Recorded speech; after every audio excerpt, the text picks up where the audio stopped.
Hello everyone, সুপ্রভাত। তো আমি এখন ভিডিও শুরু করছি। এটা হচ্ছে কলকাতার ভিডিও। তো সেই ভিডিও আপনাদের সাথে শেয়ার করছি। তো আমরা কলকাতায় গিয়ে অনেক অনেক জায়গায় ঘুরতে গেছিলাম। তো সেই ভিডিও আমি অনেক করে রেখেছিলাম। তো সেটাই আপনাদের সাথে শেয়ার করছি। তো আমরা বেরিয়ে পড়েছি হলো মল্লিক ঘাটে যাওয়ার উদ্দেশ্যে। তো দেখতেই পাচ্ছেন আমরা হাওড়া ব্রিজের সামনেই আছি।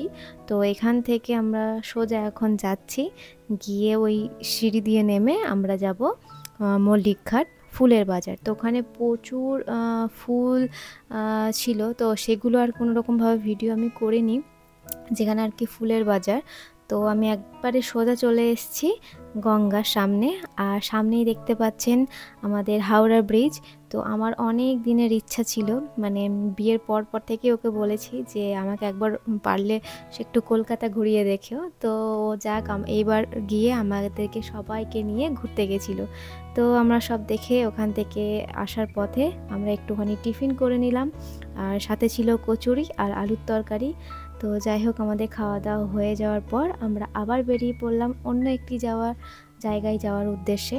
তো সেটা হলো ইন্ডিয়ান মিউজিয়াম। তো এটি ভারতের সবচেয়ে পুরনো এবং বৃহত্তম মিউজিয়াম। তো যেখানে বিভিন্ন ঐতিহাসিক, সাংস্কৃতিক ও প্রাকৃতিক প্রদর্শনী রয়েছে। তো এখানে আমরা এসে একটু চারিদিকটা ঘুরে ঘুরে দেখছি, আর সত্যি এক কথায় অসাধারণ। আমি তো কোনোদিন এখানে সেরকমভাবে সব কিছু ঘুরে দেখিনি। তো যাই হোক, সবাই মিলে আমাদের বাড়ির বা আমার শ্বশুরবাড়ির তরফের প্রত্যেকে সবাই মিলে আমরা ঘুরেছি, খুব আনন্দ করেছি আর খুব মজা করেছি। সত্যি খুব খুব ভালো কাটিয়েছি সেই দিনগুলো। এখনও মনে পড়লে মনে হয় যেন ছুটে চলে যায়। তো যাই হোক, আমাদের এখনও দেখা কমপ্লিট হয়নি, আর আমরা চারিদিকটা একটু ঘুরে ঘুরে দেখছি, আর আপনারাও আমাদের সাথে দেখতে থাকুন।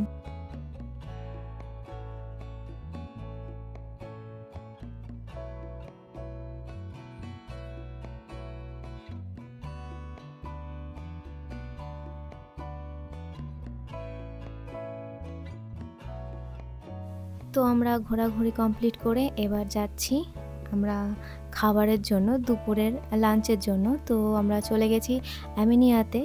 তো সেখানে গিয়ে আমরা খেয়েছি বিরিয়ানি। তো সেগুলো আর ভিডিও করা হয়নি। আর আমার তো বিশেষ করে বিরিয়ানি ফেভারিট। তো সব জায়গায় গেলে মানে আগে আগে বলি বিরিয়ানিই খাবো। তো যাই হোক, আমাদের খাওয়া দাওয়া কমপ্লিট করে আমরা যাচ্ছি এখন, সেটা হলো ভিক্টোরিয়া মেমোরিয়াল হল।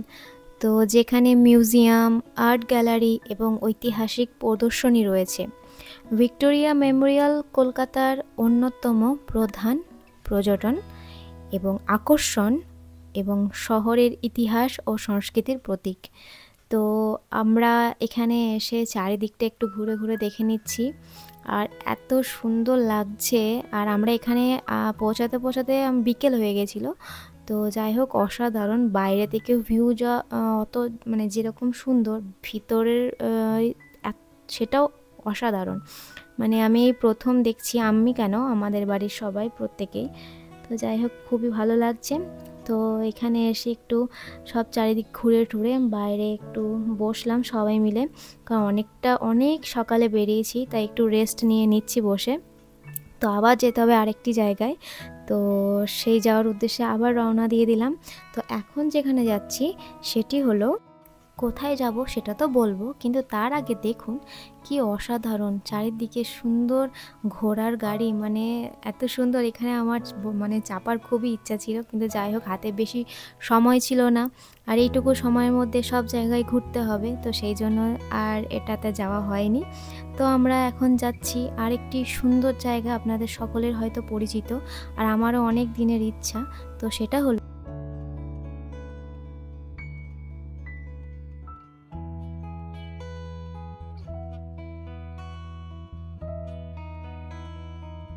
যারা জানেন তারা হয়তো অবশ্য বুঝে গেছেন কোথায় বলছি। হ্যাঁ, প্রিন্সেপ ঘাট। তো যেটা হুগলি নদীর তীরে অবস্থিত। সত্যি অসাধারণ জায়গা, আর আসলে মনে হয় আর যেতে ইচ্ছা করে না। তো এত ভালো লেগেছে আর বলার মতো না। তো আমরা আর বেশিক্ষণ ওয়েট করিনি, এখানে কিছুক্ষণ পরই বেরিয়ে গেছি আরেকটি জায়গায় যাওয়ার উদ্দেশ্যে। তো সেটি হলো কফি হাউস। কফি হাউসে আড্ডা দেওয়া, কবিতা পড়া এবং সৃষ্টিশীল আলোচনার জন্য এটি খ্যাত। এটি কলকাতার সাংস্কৃতিক ইতিহাসের একটি গুরুত্বপূর্ণ অংশ হিসাবে বিবেচিত। তো যাই হোক, অনেক কথাই বলে ফেললাম। তো এখন আমরা একটু বসে আড্ডা দিয়ে দিচ্ছি সবাই মিলে একসাথে। আর এখানে এসেছি, কিছু খাওয়া দাওয়া করবো না সেটা তো হয় না। তো এখানে খাবার দাবারও কিছু অর্ডার দিয়ে দিয়েছিলাম। এবার আমরা খাওয়া দাওয়ার আমাদের দিয়ে গেলেই আমরা খাওয়া দাওয়া করে বাড়ির পথে রওনা দেব। তো যাই হোক, বলতে বলতে দেখছি খাবার নিয়ে চলে এসছেন ওনারা। তো আমরা খেতেও শুরু করে দিয়েছি। আর খাওয়া দাওয়ার পর একটু চারিদিকটা ঘুরে ঘুরে দেখে নিলাম। আবার কবে আসবো জানি না, কারণ আমরা তো এখানে থাকি না। হ্যাঁ, এটা আমার শ্বশুরবাড়ি অবশ্যই, কিন্তু এখানে থাকা হয় না, তো সেই জন্যই আর কি বিশেষ করে বল। এবার বাড়ির পথে রওনা দেব। তাহলে চলুন ভিডিওটি এখানেই শেষ করছি। সবাই ভালো থাকবেন, সুস্থ থাকবেন। শুভরাত্রি।